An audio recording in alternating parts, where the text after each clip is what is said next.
good afternoon. Looks like 323, that is ILS 1 is left.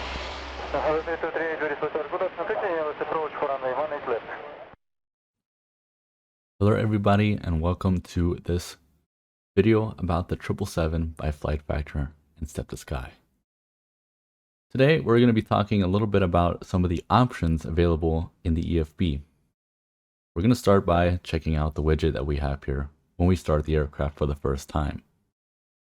You can easily disable the widget once you have selected all of the options you would like to use as a standard by selecting Show this widget next time. You can see it is currently enabled. If I were to click on it, I would disable it, meaning that the next time I load the aircraft, this widget will not show up and will load all of the options selected here previously. To re-enable the widget, if you want to use the widget again for startup, simply navigate through the EFB on Simulation, General, select Welcome Widget on every flight. So let's go over some options here. The first one, or the first two options, have to do with how you want the aircraft to load when you start the simulator. The first option is pretty self-explanatory, start with the engines running. If I were to select this, note that you would need to reload the aircraft in order for this change to take effect, and then you can click start once the widget loads up again. This will start the aircraft with the engines running. The next option is the cold and dark type. There are three different types you can select from: absolute, connected, and ready. For absolute, in this case, you will appear outside of the airplane on the airfield with doors closed and the stairs disconnected. You'll need to connect the stairs through the upper menu right here in order to be able to walk inside of the aircraft to the cockpit. You'll see that nothing is connected, not even the ground power units. So you'll need to contact ground, connect the ground power units, and then you'll be able to supply the aircraft with electrical power by doing the electrical power up supplementary procedure. Connected means that you're already in the cockpit and the ground power unit is already connected. However, nothing is powered on again. So you need to do the electrical power up procedure by yourself. And ready means that all the ground connections necessary for the aircraft to run are connected, so ground power unit, stairs, and you will not need to do the electrical power up, which means the GPUs or the external powers have already been selected on and the battery is also on. If you have a custom state that you would like to use as your default state for loading the aircraft, this is what it will look like. Continue with custom state, and you will then load with a state that you've selected previously. If you wanted to change back to a default state, just select default state and you have all the available options. To use a custom panel state or any situation state, simply navigate to Simulation, Situations, and then use a default or a custom state that you have created. I have created a custom cold and dark state, called it cold and dark through the Save Situation by Name option. I can select this and then select Use as State on a reload. So the next time I load the airplane, it will give me the option to use this cold and dark state that I've used or created myself. If I wanted to load this immediately, I could select Load and it will reload the state that I'm in currently. So I'm going to select Load. It will take a few moments. After the few moments, you can see you can continue with the custom state. The next option has to do with the maintenance type. There are 5 options for you to select.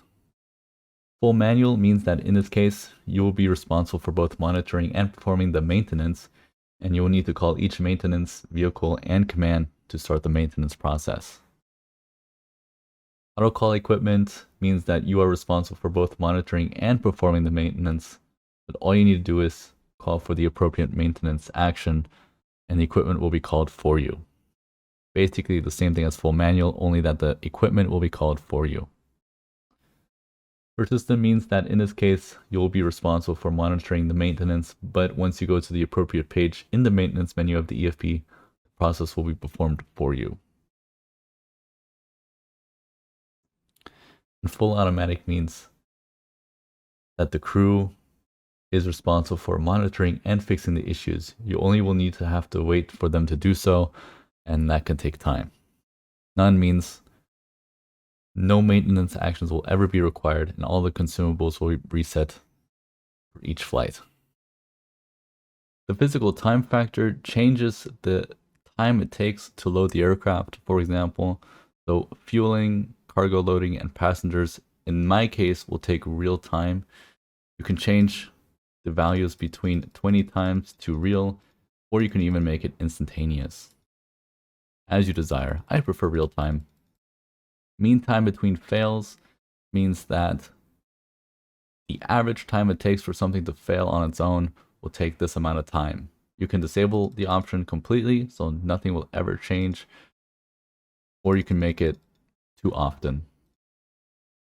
Interflight failures, selecting it on means that when you select start after the widget and the aircraft has loaded up, it will start with at least one failure in the system, which you'll need to diagnose and recognize, and perhaps even fix, depending on what the failure is.